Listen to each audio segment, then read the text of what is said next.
This is the Center for Religion in the City. The next stop is Contagion, Religion, and Cities. Welcome to the 5th episode of the Contagion, Religion, and Cities podcast. I am Amanda Furiasse, co-host and co-director of Contagion, Religion, and Cities, a project at the Center for the Study of Religion in the City at Morgan State University's Department of Philosophy and Religious Studies. Today, we have Kevin O'Neill on the show to discuss his groundbreaking 2019 monograph entitled Hunted, Predation and Pentecostalism in Guatemala. We also have a number of scholars joining today's conversation, including Sher Afgan Tareen, co-host and co-director of the Contagion, Religion, and Cities project, Harold Morales, the director of the Center for the Study of Religion in the City, Isaiah Ellis, Daisy Vargas, Kayla Wheeler, Christina Rosetti, and Semora Council.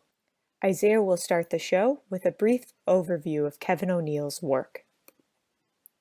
Well, thank you, everybody. Amanda, Sher, podcast team, Harold, CSRC, and of course, Kevin Lewis O'Neill. It's great to have you here on the Contagion Podcast. Kevin Lewis O'Neill is professor in the Department for the Study of Religions at the University of Toronto. He also directs the Center for Diaspora and Transnational Studies there. His work focuses on contemporary religion and politics in Guatemala. He's written a trilogy of books on that subject: City of God, published in 2010, Secure the Soul, published in 2015, and the book we're discussing today is called Hunted, Predation and Pentecostalism in Guatemala, published just last year. Hunted is an ethnography of what O'Neill calls predatory pastoralism. Pentecostal groups in Guatemala City are tracking down drug users, often at the direction of their own families, and in effect hunting them down, confining them at rehabilitation centers against their will. The aim is to change their lives, to convert them in a sense, while keeping them alive by removing them from the immediate dangers of the streets. O'Neill understands these actors and the buildings where they headquarter and hold their captives as expressions of Christian impulse to seek out, tie up, and drag back those sheep that have wandered from the herd. In addition to examining the contours of the practice of hunting in daily life at these rehabilitation centers, the book also contains some of O'Neill's reflections on more than a decade of ethnographic fieldwork in Guatemala City. He reflects on moments where he finds himself caught in ethical quandaries that evade resolution, which I think is one of the more interesting points that the book has to offer. Assumptions about captivity and freedom that become complicated, and hopes and the powers of freedom that fail to materialize. So I know a lot of people have questions about how this book connects to themes of contagion that, at least in the US, as somebody who studies the US, I'm very familiar in associating contagion with cities in a very particular type of way. And I wonder how that plays out in the context of Guatemala City and in the context of this work. Well, thank you so much for having me. And what an incredibly timely podcast and theme and thematic with Contagion. It would be a really great way to kind of think with everyone on this in terms of how the idea of contagion might function in Guatemala City, or even in this study. As Isaiah said, it's an ethnography of these Pentecostal drug rehabilitation centers in Guatemala City and their practice of forcibly bringing users to the center, oftentimes against their will. These are kind of expeditions or hunting parties paid for by families. And it raises larger questions about the will and power and predation and pastoralism. But, you know, this idea of contagion is something to absolutely think with. I mean, and I don't know how you were thinking about it. I mean, it could be a question about drug use and access to drugs within the capital. It could actually be about, you know, what's going on in the centers these days with COVID, because these are fairly extreme contexts in which many people are placed within a small kind of, either it's a renovated apartment complex or abandoned factory or a garage. So there's real kind of epidemiologically like contagion concerns about it. But then there's also the kind of like larger moral question about the contagiousness of sin and vice. Yeah, thank you for that. I wonder if you could frame for us just the general context of city and addiction as the contagion or the issue that's going on. So one of the things that when we were putting together this program we had in mind was thinking about also the ways in which the city itself or cities themselves are envisioned as contagious locations. Oh, yeah. Like one of the pendulums that struck me was that between the struggle for free will and prison. So in which ways does the city offer an opportunity for maneuverability, for making a life for one, and in what ways does it lean closer towards a prison-like system or a place where contagion can thrive and do its thing? Yeah, no. I mean, so for those unfamiliar with Guatemala City, Guatemala just south of Mexico shares a border with Mexico, and Guatemala City being the capital of the Central American country and the largest city in Central America, has long been, to use a different kind of metaphor, kind of a dumping ground for US politics. And this is either we start in the mid-20th century with Guatemala being really the first moment of US intervention when it came to Latin America and a fear of communism. So real direct and established interventions by the CIA to overthrow a democratically elected government. That's like one important chapter of the country. Another more recently is how shifts in deportation policy in the US has consistently relocated or repatriated tens of thousands of Guatemalans from the United States back to Central America without much support. These are people who grew up in the United States from a very young age, and then were then, for sometimes minor offenses, brought back to Guatemala and forced to live. That's another important chapter. But the kind of chapter that Hunted the book engages is a real shift. I mean, it relates to those previous chapters or histories of Guatemala, but a shift in the commodity chain of cocaine from the Andes to the United States and Canada as kind of a dominant market. For a very long time, the cocaine produced in the Andes, Colombia, Peru, and so on, moved largely through the Caribbean. This was how cocaine reached the United States in the 80s and 90s until a shift in policy and a continued militarization of the region changed the cartel's movement of this product through Central America. And so the numbers are very kind of bright. You know, it used to be in the 80s and 90s, 80% of cocaine that moved from the Andes to the US moved by way of the Caribbean. That shifted to 80%, and upwards of this product now moves through Central America and touches down in Guatemala. The really, really kind of quick mechanics that we could kind of like get through is that the movement of that much product in a country that small and that impoverished means that all of the infrastructure and labor and security that goes into moving that kind of cocaine through a small country is not done with a cash economy, but with what's called a cocaine economy. And so people who are working in this industry are making bricks and bricks of cocaine, but there's not a sense of what one can do because it's a poorer country. So there's not a robust market for selling powder. And as we've seen historically in the United States, but also through the Americas, one way to commoditize that is by making crack cocaine. So transforming through very simple kind of laboratory techniques, powder cocaine to crack cocaine. Crack cocaine is now sold throughout the capital city. It is a drug that is not necessarily immediately addictive, but given certain people's positions in society, in terms of poverty, or in terms of even biochemical dispositions, it can be an incredible, incredible ride that is really hard to shake. And so when we think about the historical confluences that have to come together to make Guatemala City, you know, a site these days of crack consumption, it starts with things like the Cold War, it raises with kind of the war on terror and deportation regimes, but really, really comes to its peak with this shift in the movement of cocaine. And it is a series of historical events that has just made the capital a place where drug use, particularly cocaine and cocaine derivatives, are really easily accessible. And that's not, anyway, I mean, that's something I've been working in the capital for 20 years, and that's something I didn't see 20 years ago. It's changed really quickly. Yeah, thank you for that. And then to think about the ways in which the city itself or the nation tries to combat the situation where you do have increased number of users and the impact that has on their lives and ability to take care of themselves and the way that impacts their families and other issues. Yeah. So what kinds of resources does the city or the nation marshal to try to address? Well, this has been a really important part of the research at the level of ethnography. So I'm an anthropologist, and my research has been to try to understand that question, like what has the nation done, or what has the state done in response to this question of increased access to addictive substances, but also a really important part of of my advocacy work in terms of human rights, but also public health.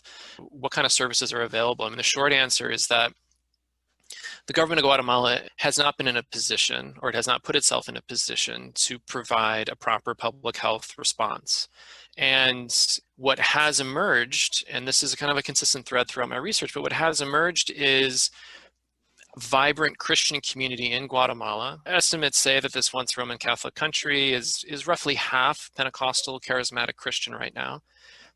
That Christian community, and all of its kind of differences and multiplicities, responds by providing Christian-centered rehabilitation centers. This is the principal social resource for families who are struggling with a brother, a cousin, a friend who is wrestling with addiction. It's from the government's perspective, it's kind of a win-win in the sense of they don't have to provide any kind of public health support or pay into it. And it also relieves the prison system, which is already highly over, like some context in which I work in terms of the prison system is at 500% capacity. None of that is for kind of low-level drug offenses. All of the kind of drug incarceration takes place in these informal settings. And I find that to be extraordinary. Is there an association between Contagion and the city in Guatemala like there is in the United States, where you have kind of the sense that the city is a place where, you have all these kind of racial, ethnic, and religious differences that are fomenting ideas of sin and contagion along those more metaphorical lines? Is there something similar in Guatemala City, or is this an entirely different context in that way? No, and it absolutely. I mean, it falls along kind of classic city-country associations where outside of the capital, there's an association with, I mean, to speak in very broad terms, a far more, like a safer, a more secure, a more bucolic kind of context. Guatemala is a beautiful country. I mean, hands down, like an extraordinarily beautiful country. The kinds of rainforests and natural beauty of volcanoes and lakes, extraordinary. Same time, I love Guatemala City. Been working there 20 years. Is that like a tourist destination? Like, I can't vouch for the city. I mean, it is like a rough and tumble place. So even if we are talking about just the city aesthetically and how it has come together as a place in the world, which I'm always continually fascinated by, it is associated with crime, with violence, and with drug use for very important and legitimate reasons, and then also for reasons that kind of exceed what is known, right? So Guatemala City is one of the more violent cities in the world in terms of rates of homicide. Its rates of prosecution for homicide are exceedingly low. Even after incredible efforts at judicial reform, it still hovers around 3%. That is a worrying number. And the level and access to these kinds of addictive substances means that even like petty theft and crime, like the everyday experience of the city has risen tremendously. So the city absolutely has a bad rap. Some of it well earned, but I still find it an incredible place for this kind of research, and as a place where people do find great happiness and carve out lives that are extraordinary and meaningful. Sometimes just against some pretty intense obstacles.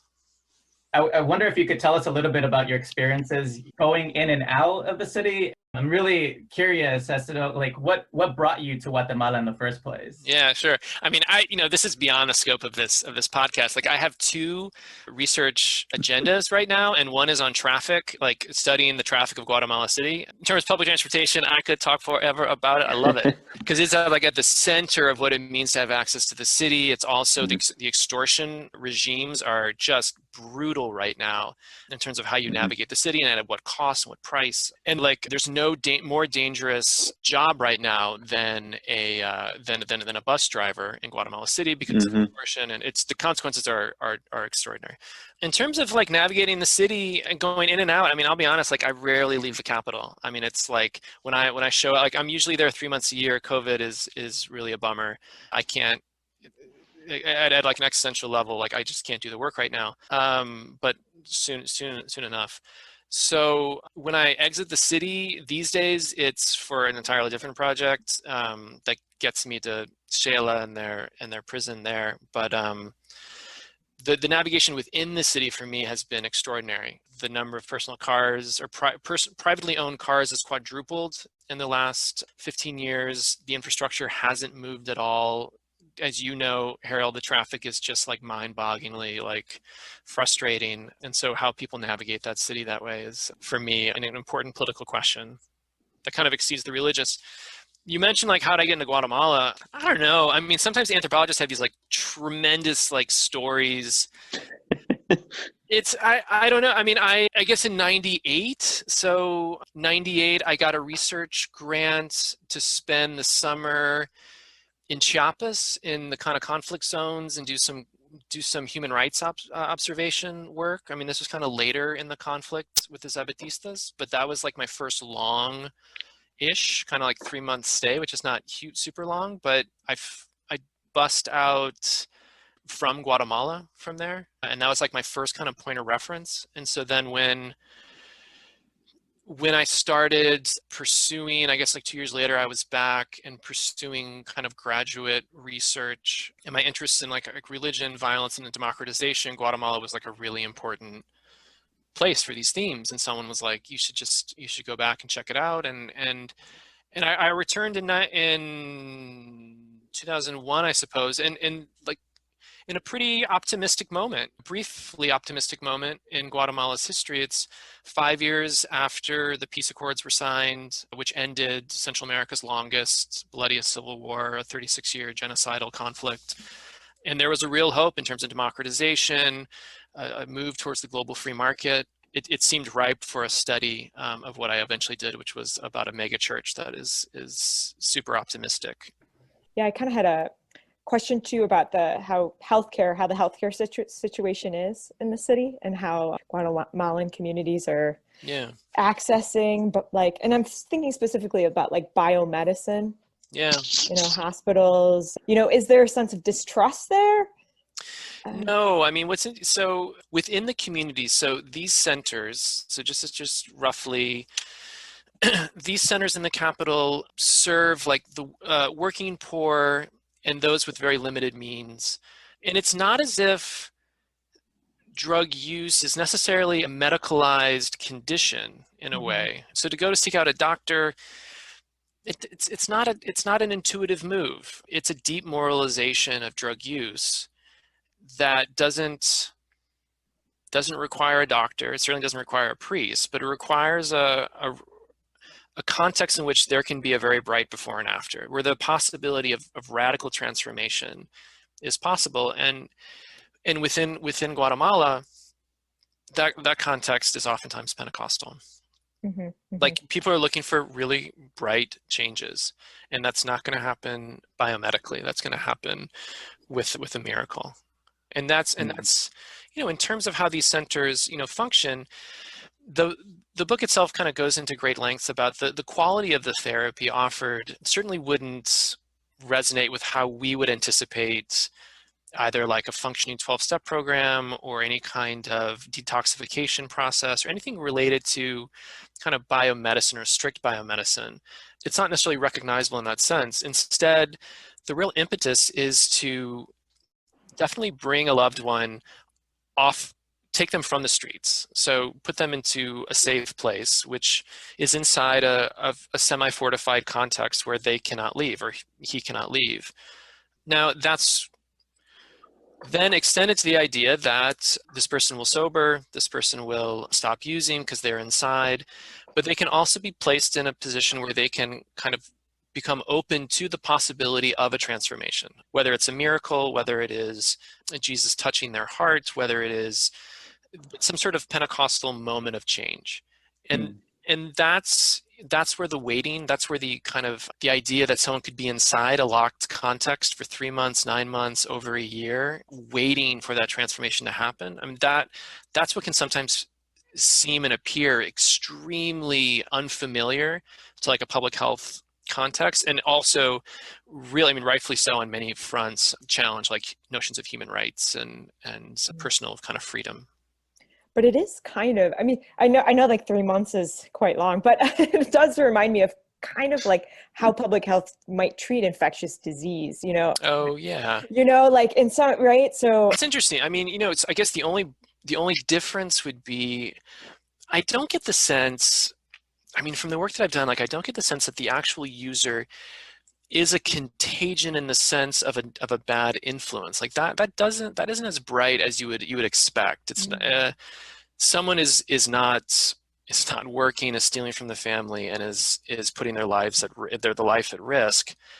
But rarely was it also and then they threatened the good nature of a brother or a sister, or there'll be a bad influence in that kind of contagious way. Right. It seemed to me like the city was more of the threat in terms of that kind of contagion, where hanging out with friends would pull them back into and that the centers were the safe spaces in the city. Oh yeah, centers is totally a safe place, and it's interesting. Like, you know, these centers are pretty hardscrabble places, and oftentimes they have these fantasies of fundraising and getting like a plot of land outside of the city. So they are, you know, currently potentially in, let's say, think of this like one place in Zone 7, this like kind of like converted 3-story like wood factory. Well, that's not ideal. The windows they're barely any natural light, and it's super creepy, and it's really crowded. But given the right fundraising, we're going to get a plot of land outside of the capital and have this more kind of pastoral farm vision. But as they function all in the city, it is literally about just getting them off the street and inside of a space that where they can't use. But with that model, it's not just getting them off the space is the end of getting them off the streets is the end of the story. You have a whole world inside these centers that are themselves kind of an entirely different story. When I got the email that we were reading this book, I didn't really know what direction we were going in when we were thinking about Contagion. And then I saw Pentecostalism. And I was reading the book and hearing everybody talking about the city as contagious. Sure. I started thinking about the late Luis Leon. This final project that he kind of left unpublished was about Pentecostalism as contagion among Latino men, right? And about how, you know, if we can think of the rituals of Pentecostalism, of bodies together, of those moments as contagious in themselves and part of a conversion process. So it's interesting here to talk and to think through, you know, the city as contagious. I mean, is there a way we might be able to think of Pentecostalism as a competing type of contagion, or is it seen as inoculation against the city, right, or against the dangers of the city and that type of thing? Yeah, I mean, you know, it's a really great thing to think with. I mean, these aren't terms that appear in the actual context, but this idea of Pentecostalism being contagious, I like it, you know, and I'm unfamiliar with the unpublished project itself, though the Durkheimian kind of impulses of that the effervescence at an affective level is kind of precognitive, but inherently social is really attractive kind of framing. That Pentecostalism could kind of be an inoculation is also really provocative. I always wanted to find, so the kind of like the biomedical metaphors don't really appear in the center, though you do see this kind of reoccurring image of like, do you ever seen this image of like Jesus as surgeon? Like he's in like the operating room. I always thought that would appear at some point, like Jesus is but it never did. And I was always, because I have this like analysis like at the ready, but it didn't really go for it. So these kind of medical metaphors don't translate immediately to these contexts, but you can see how it would make, you know, perfect sense. And I'm always struck with this bright line between like the public health biomedical and then these centers. And also, like, you know, I share like the research itself was supported generously at certain points by really strong public health driven advocacy groups who wanted to get a better sense of these centers, and who have a much harsher kind of critique of them than I do. From a very public health or human rights perspective, this is just unacceptable. And I agree with some of these premises that, people should have a right to basic medical care. They should not be able to be held against their will. There should be due process in terms of entering and exiting, centers of these kinds. I mean, this is informal incarceration. At the same time, as one spends, if my first kind of engagement with the Capitol was for 2 years, then it's like 3 months every year after for now a couple decades, you can see how this really imperfect solution may be the best one can do at this moment. And I have often thought that if there was just a moment in which these centers disappeared, I mean, it would just be a nightmare situation. I'm just not sure where these guys would go. So I guess, Kevin, I really liked the book a lot. Today, the temperature went down by like 15, 20 degrees and the allergies came out. And I read it just a few hours before now, and I was not expecting to be so alert reading it. So you hunted my attention with your writing really well. It's very spiffy. I really enjoyed the one sentence where you said something like, to the source of the abuse of crack cocaine is not criminalized, but it is Pentecostalized. Right. And I guess, so building on the conversation we've just had, I think maybe we could have you kind of evaluate the humaneness and the inhumaneness, because that's really one of the main contributions, just reading it in an emotional sense, was you got these mothers for whom it's a big issue. I mean, there's kids they're worried they're gonna die. So there's this huge sacrifice in place. There's a familial relationship, mother-son. But on the other hand, there is this huntedness happening where there's no consent. And so when we think about ethnography, like you said, as an ethnographer, you're also hunting. But I mean, we cannot hunt our informants. We have to gain their consent. So there's that kind of cruelness to it too. One more category we can, I guess, add is psychology, because you said that, it's Pentecostalized. How is it also psychologized? Because I'm really interested in the ways in which maybe the incorporation of psychology and Pentecostalism is comparable to incorporation of psychology in corporate employee training or in public education, even in sports. Sports psychology is a big term now. Every team, every big franchise, we have these psychologists in play now. And because in psychology too, I'm torn, because in my research I find out is psychology has this tendency to divide people into different categories to ensure that they're working productively and not engaging in any kind of riots or any kind of brouhaha or acting in ways that would make the corporation or the industry they work for lose its output. So I was just really interested in how psychology comes into play. Yeah, I mean, I would say the overlay between what you're identifying between Christianity and contemporary psychology is super clear. I mean, just even at the level of cognitive behavioral therapy and how Christian communities can be prone to deploy that. So, if my first book is about a mega church in a kind of a middle class and aspiring upper middle class kind of context, that kind of interplay between cognitive behavioral therapy and concerns about the nation were really bright. And there's clearly a one-to-one overlay at points between improving oneself and kind of confessional practices. There was an earlier project on bilingual call centers in Guatemala City that hired deported guys. Definitely the kind of regulating forces were a mix between kind of a Christianized psychology and a psychologized form of Christianity. Absolutely. Here, I mean, I first learned about these centers around 2006 when I was in the middle of the first project, and I thought, oh my gosh, this is going to be extraordinary. There are these centers that deal with addiction and substance abuse, and I have this very similar interest as you do in the interplay between psychology and Christianity. And in 2006, the Capitol had not pivoted as abruptly as it would 5 years later in terms of its access to cocaine and cocaine derivatives. And so these centers really did not present as robust of a therapeutic context as I thought they would. And they frankly never did from then on, because the kind of nature of what they would identify as theological therapy was simply to position oneself in a place where a miracle could happen. And so this is not a familiar, and for someone who loves kind of the rise of psychology, psychotherapy, psychiatry, and its impact on kind of governance and governance of the self, I found it to be a complete kind of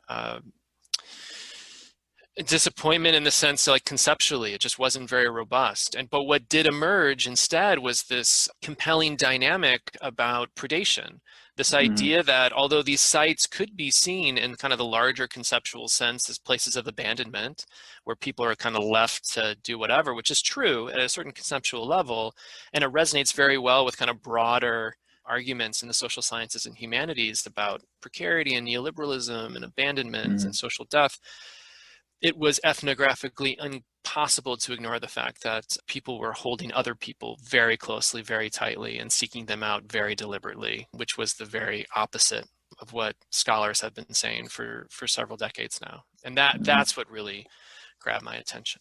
Yeah. Yeah.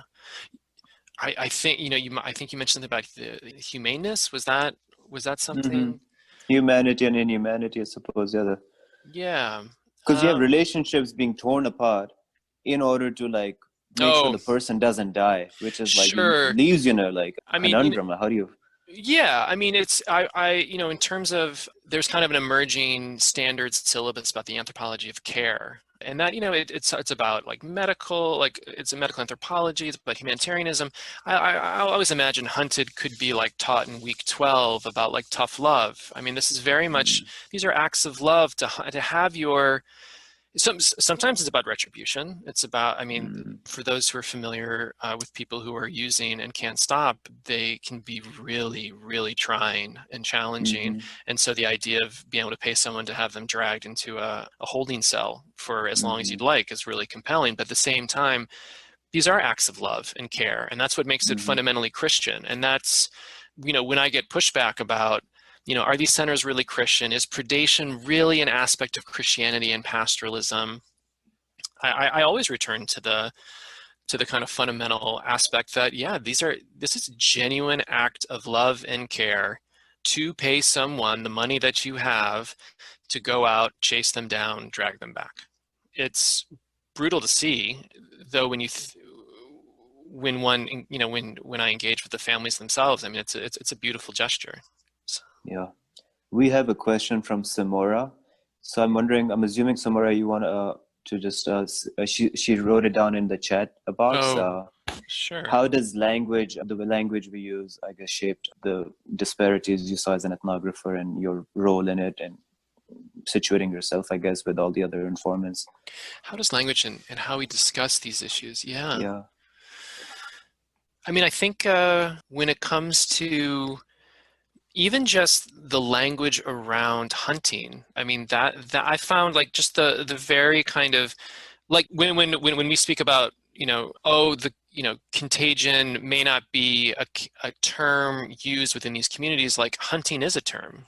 Hunting party is a term. The techniques of hunting are used. And that definitely leans people towards distinct social relationships. I mean, like, if you're saying, we're going to go out and, I don't know what an alternative language would be, like, we're going to go out and rescue someone, that positions these guys differently than we're going to go out and hunt this guy. Hunting primes, in my experience, hunting primes members of these centers potentially to be more aggressive, for it to be far more playful than it should, for it to have a dynamic of chase in ways that, I mean, it's kind of an emplotment of the entire experience, for it to be far more kind of melodramatic than it need be. So that's a great question, Semora, about the way language just even shapes the interaction. Hi.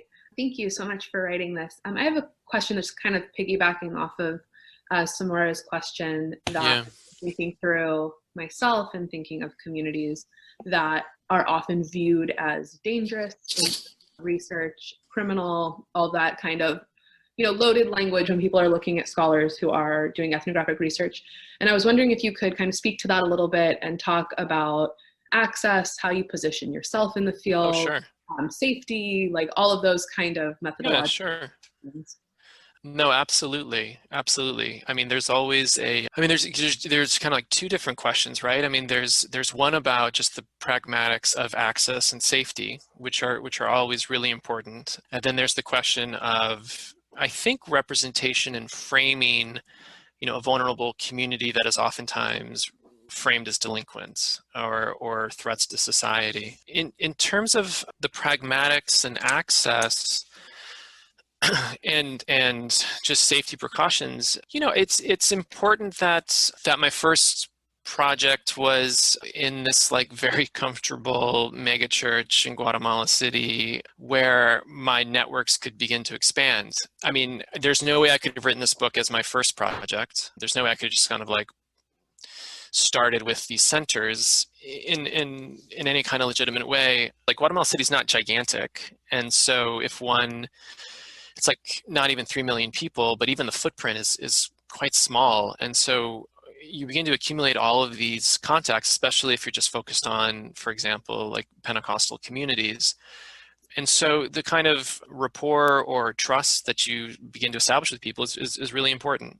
And I mentioned this a little bit in the kind of beginning of the book. Some of these centers have been burned with journalists who just kind of have this kind of like quick engagement.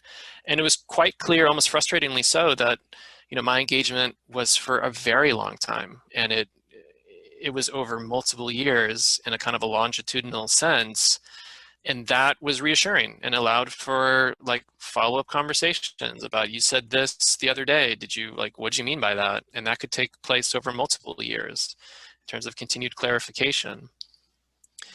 In terms of safety, it's really important, especially as like I remember coming up as a grad student, like reading really dynamic books and being inspired by them, and that which seem to have an element of risk to them.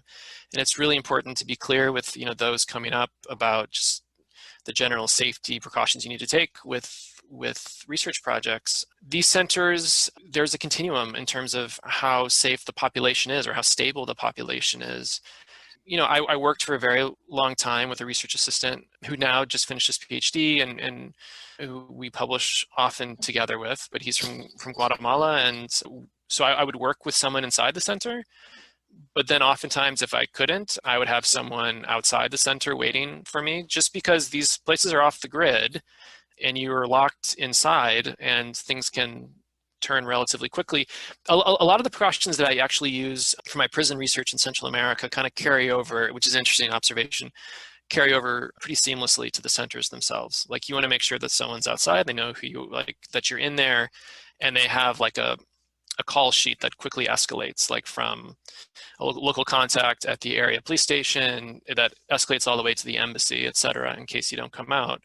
So anyway, it's just important to you have to be really diligent in terms of access and rapport. And I've never, over 20 years, never had a really threatening moment, which I take as a point of pride, because usually these kind of threatening moments take place when you're taking these kind of risks and you're overextending your rapport and you're rushing things. And it's important to kind of, anyway, pace contact, pace research and intense context appropriately. And at the same time, with representation, it's a huge, this book is a huge struggle for me because there's actually a huge visual component to this book. I worked with a photographer for a decade, and we curated exhibits in the capital city, in Guatemala City, and showed them publicly and had these really dynamic conversations between pastors and directors from the center and Guatemala Public Health and myself and other anthropologists. But to pair the text that I wanted to write with the visuals became way too much, right? It bent towards sensationalism, which was not what I wanted.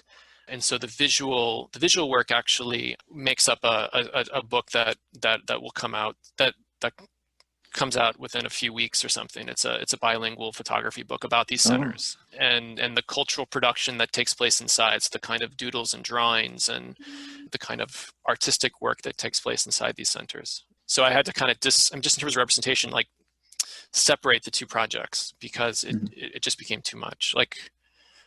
Images of these centers inside compared with a narrative driven by predation, it was just way too much for my aesthetic. Did you want to ask another question, Isaac? Or? Or who was Can that? Sorry. Go ahead, Kayla. Something? Can I Stacey. follow? Daisy. Sorry, Daisy. Yeah. It's So on my screen. you brought up representation and right, and the safety in the field. And so I guess I'm really curious about, does your race and nationality play into those feelings of, you know, are you getting resources that perhaps because based on your appearance or right, how you mentioned in the book that when you go to the morgue, one anthropologist recognizes you as an anthropologist, and so you can kind of see how that interaction is shaped. So I'm curious about that in the field as well. 100%. So there are like three kind of, I think, I mean, maybe you have a fourth, like there are like three like typologies of like white guys in Guatemala. There's like the hippie, and I dress in a way that shouldn't be the case. Then there is the Mormon, and which I'm oftentimes confused by. And then there's kind of like the business person, which I don't dress well enough for that. So the category I usually slide into, or I'm slid into, is kind of the Mormon missionary scenario. So with the first rapprochement with centers, like when I do give my kind of introductory, like, hey, I'm an anthropologist, I work with, it's usually confused with, oh, you're a missionary. But then the responsibility of for example, me as an ethnographer is to continually remind, and there are very kind of like practical ways to do this, remind and educate people about anthropology and ethnography. I will say in Guatemala, it is one of the few contexts in which, you know, anthropology, although it's oftentimes obscured with archaeology in Guatemala, is like a known thing. It's like saying you're a lawyer or something. Like people know what an anthropologist is. They just generally think I shouldn't be working in the capital. So that's all to say, I'm oftentimes read already as kind of a missionary figure, which I have to kind of like continually walk back. That does come with advantages, 100%, in terms of access, in terms of an implied sense of resources, of like what I could potentially bring to a community. Also, in this moment of the book, there are moments when my own positionality as an anthropologist works out in certain kind of institutional contexts, like a morgue. And I've done kind of previous projects in Guatemala City's morgue, so I don't think I mentioned that in the book, but I do have a good sense of how morgues work at a bureaucratic professional level. So it absolutely is an advantage to look how I look and be who I am.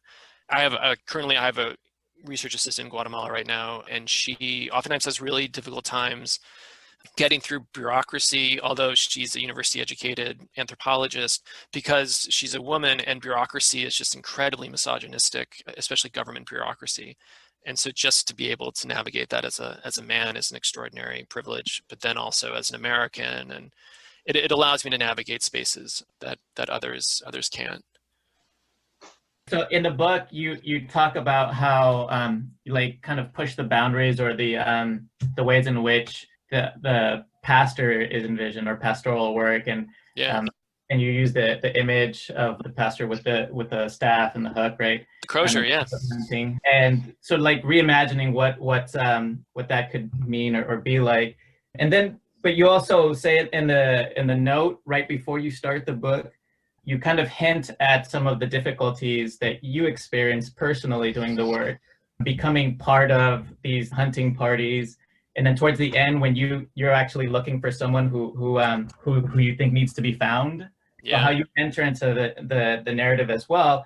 And so you mentioned just a little bit ago that a lot of folks read you as missionary, and that you had to walk that back. But in what ways were you operating as kind of a missionary? In what ways were you entering into the narrative, into the work of trying to hunt and trying to help and trying to save? Absolutely. Yeah, I know. Absolutely. I mean, so there became a moment with the book itself where it was like, and this is kind of an issue of genre, like one could write a more standard ethnography, which is like intro, conclusion, 5 chapters. And this research lends itself to that 100%. I've done that a few other times, and it's a totally legitimate format. It's fantastic. I mean, like it is the genre for a reason, or the standard for a reason, because that would have allowed me to flatten or erase the kind of complexities that you're naming right there. My own complicity with the hunting parties themselves. Like, what does it mean for me to go out and not participate, but to observe this hunting? What does it mean to be the only person who can enter and exit a space whenever I want to, and be the kind of mediator of notes and of messages to family and loved ones? What does it mean to get involved with informants over the course of years, right? So Alejandro, I knew for over 5 years, from first meeting him in a center to how the story ends. There's a way in which that entire, there was a moment where I was like, there's no way that can ever end up anywhere. But I'm also at professionally, I'm at a position where I can take risks with narrative and aesthetic. And I think it's really important. We oftentimes flatten those moments where we're put in positions of having to leverage our own privilege or have to navigate really dicey ethical conundrums in the field. And it made sense to put that, not on the side or like in a note or an appendix, but like, what if that became the fulcrum of the entire way in which I engage these centers, was the blurring between the ethnographer and those people managing these centers. I thought, well, that's probably the most difficult way to do it. Like the most challenging, like aesthetically, conceptually, and an honest way to approach it. But you're absolutely right. Because then you,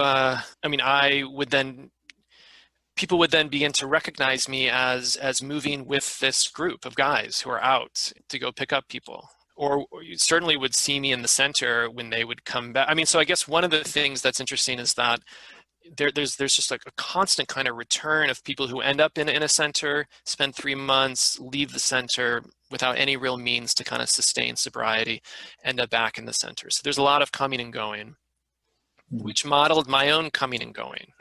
3 months a year is a decent amount of time for field work over the course of like 2 decades, but it's not 12 months. And so I would come and go, they would come and go.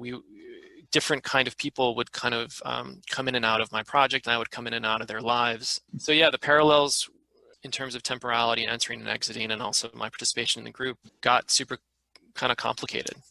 Yeah.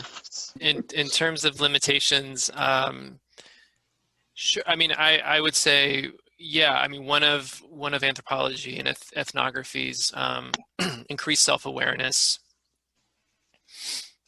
certainly since 86, and what's known as kind of the cultural turn, or the writing culture turn in anthropology, is a greater self-awareness of how positionality impacts the research. We've talked a little bit about how the privilege gained me access.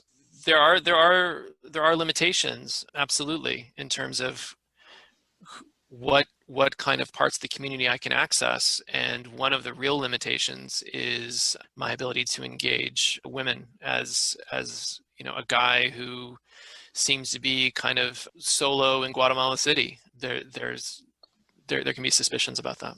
So I have kind of a different question. At the beginning, you talked about how the pandemic has kind of stopped a lot of your research. You go to Guatemala 3 months out of the year. Yeah. So how has the pandemic changed how you will conduct fieldwork once we're done with social distancing and lockdown, like by 2023?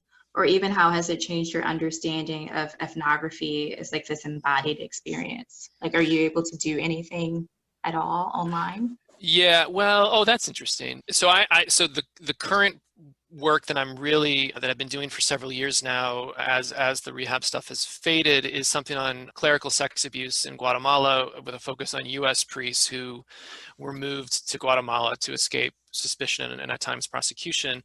That is somewhat archival, and so I'm becoming more adept to kind of like archival work and oral history driven. So a lot of my, I was doing a couple of interviews this morning via my research assistant in Guatemala, which is actually outside of the capital. So yeah, fieldwork is changing dramatically, the way that I can get kind of engaged communities and stuff. Absolutely. And I think like COVID is making us all more resourceful in a sense. Like, I don't know if I'll go online, because most of the communities that I'm engaged in aren't immediately mediated through the internet. but I think it's making us all a lot more creative for ways to answer the questions that we have. So right now I'm doing like a lot of phone interviews, which are kind of fun and long form, and it's somehow the anonymity of the phone and not face to face allows for questions to for there to be a little more kind of risk taking with questions and a different kind of familiarity to emerge. It's kind of cool. Kevin, just to build on the conversation we've had recently over the last 10 minutes about your position, just to kind of go against the grain, perhaps maybe I am from Semora or Dr. Morales's or Christina's question, or Daisy's question.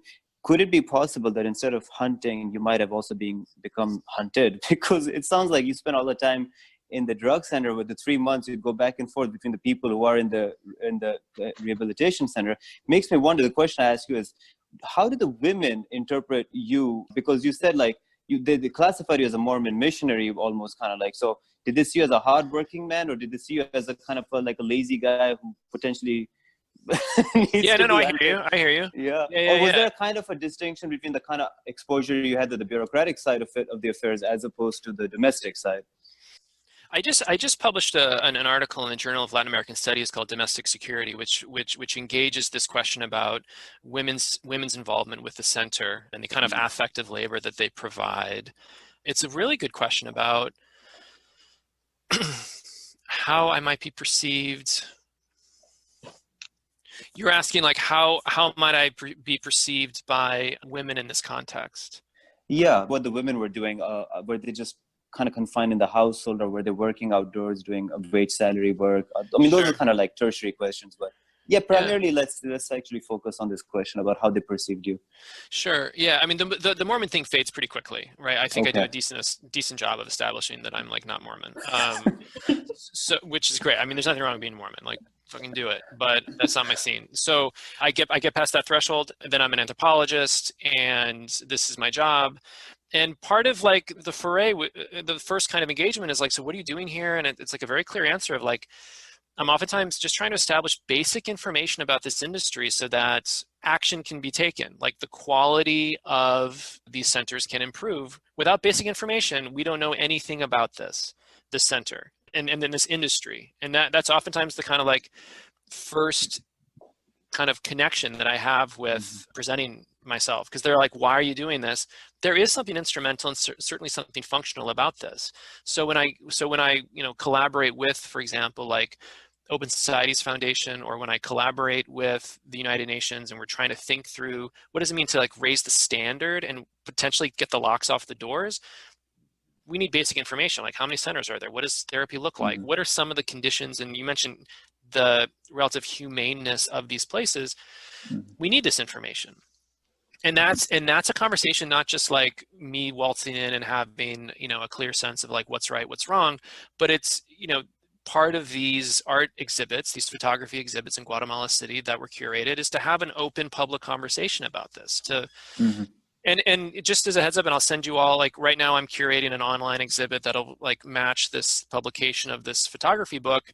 And it's a reflection on both, captivity, but captivity in a moment of quarantine when we can only view these images by way of digital means. We're just so layered right now in terms of questions of captivity and freedom and limitations, and we're overextended on this front. How women perceive me, that's I don't know. I think I eventually proved my legitimacy, though I do remember bumping into public health officials who are what are you do? Why are you doing this? What the fuck? What is this about? So yeah, I mean, there is a general, but you have to kind of, as an ethnographer, and many of you are, continue with the educational statement of I'm here to observe and to get a sense over a long stretch of time about this particular context, because it's important. Yeah. Just to clarify, the reason I was wondering was because what's so really insightful about the book is the ways in which women are expecting men to be productive members of the family. They can't be unemployed. And so I was just wondering how, as an ethnographer, I get it. As a productive person working hard at making sure the men are going back to work, or they're this guy's just having a good time doing scholarship, whatever the heck that means. I feel you. I feel you. I sometimes lay that critique on myself. Yeah, no. I think getting back to the positionality and how I present myself, and even just like Guatemala is kind of like a business cardy kind of place. I mean, just even having like a business card and saying like, hey, I'm an anthropologist, I'm doing this work. Yeah, there wasn't a sense that I was kind of contributing. I never got the sense that people thought I was contributing to any kind of like silliness or merrymaking, or, you know, like I wasn't a good for nothing how I presented myself. I think I always got a haircut, you know, I was just like, shirt was tucked in. Yeah. I know my age and marital status contribute to that. Like I imagine like a 20-something doctoral student coming down for their dissertation might be perceived very, very differently than you, somebody who's been doing this work for a long time and might now be positioned as like the cool uncle who can be trusted. I don't know where this is going. I mean, I could be a cool uncle. I don't know. Absolutely. No. I mean, yes, absolutely. Things change. I mean, I guess, so returning to what was intense, I mean, the intense moments that, and I speak a little bit about this in the book, and I was thinking about this just yesterday, you know, I am, and I don't know what the proper language is, but I'm very grateful that I don't have a disposition to any kind of addictive qualities, right? Like, yeah, I mean, alcohol doesn't do a tremendous amount for me, and as I get older, it's not great, and drugs never held my attention, as I say in the book. But when to sit kind of across from someone in these centers who is exactly my age, but because living on the streets of Guatemala City has its toll, and of course using has its toll as well, for this person to look significantly different in terms of aged, right, and to find out that we're both the same age, those were definitely some of the most difficult moments of the fieldwork, to be like, oh my God, you're also, you know, 38. Yeah, I mean, this is in, you know, in some ways, I was just lecturing yesterday. I mean, like, you know, this is what privilege and racism looks like sometimes, and when it comes, well, often when it comes embodied, but this is also someone who's just not predisposed to addictive habits or, you know, tendencies. We have stretched the hour and 10-ish minutes quota. So Kevin, I just wanted to, before, if anybody else has a question, you can chip in, but thank you so very much for taking time out. This was invigorating. I really appreciate your company, man. Thanks so much. I really appreciate it. Great. Anybody else have anything to say? Yeah, I wanted to say it was an interesting experience, and I would like really love to read a Spanish language version. I have a question before I forget. How is hunted translated? Yeah, so it's like grupo de cacería would be like, would be like the hunting party or whatever. Yeah. And that's like the anchor term for like, all right, let's go and get the group together or whatever. Yeah. So you mentioned at some point, I forget, there was like language of a like a horror film or something, but that's what the like whole book felt like.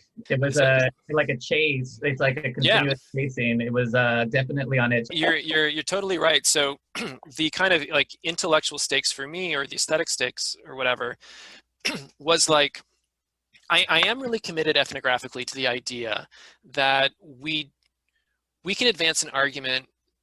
We can mobilize a narrative to advance an argument without anchoring it with like, I'm going to cite Deleuze right now, I'm going to cite Foucault right now, or I'm going to give you evidence and then analysis, then evidence, then analysis, and like, so what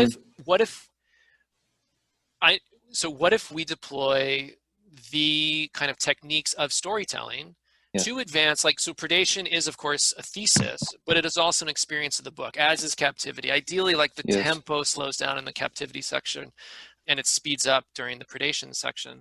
But so those are the kind of like effects that I intend, whether it happens, you know, whatever. But while I see like some ethnographers increasingly exploring the idea of like non-linear narrative. So like Alan Klima's Ethnography #9 is like a new book out of Duke, and I respect it a great deal. And it, like Katie Stewart's earlier work, or Tossig's like stuff in '86, like just the wackadoodle, like just impressionistic stuff, which I love, though I think there's kind of like, once you get it, you get it. I'm kind of interested otherwise in the idea of really mobilizing like in a narrative for the sake of an argument. Like, can you embed that? Right. the effort. But. No, you really succeeded there, Kevin, because like one of my issues oftentimes with reading ethnographies is you either get the super reflective, sure, or like, okay, like I did snowball sampling, then I did this, and it's like, the super mechanical, and it's like, sure. and storytelling is such a key component of the data we routinely oftentimes end up finding. So I think that must have been the reason it was so easy to read it.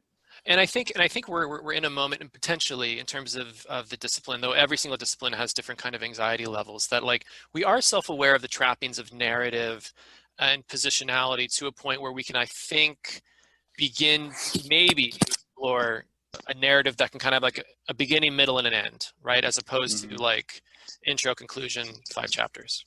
Yeah. We'll see. Yeah.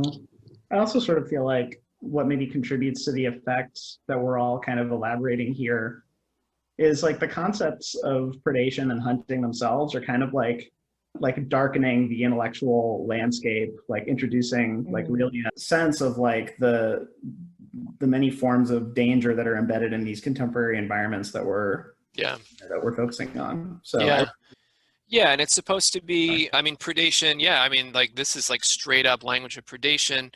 I teach a grad seminar here on predation, and we talk about escaped slave narratives. We talk about, there's this beautiful book about people who are convinced they've been abducted by aliens in Texas by Susan Lepselter. It's my favorite. It's out of the University of Michigan Press. It's extraordinary. She's an incredible writer. But yeah, predation takes place in a number of different ways, like housing loans and foreclosures. And I mean, there's just a way that this category is very expansive. And that's the hope, that we can start seeing predation in other contexts. Well, on that note. Yeah, thanks so much. I don't want to go too much. Thanks so much. Yeah. Look for predation everywhere. For more information about how you can get involved and make change in your community today, please visit the Contagion Religion and Cities webpage at religionandcities.org/podcast.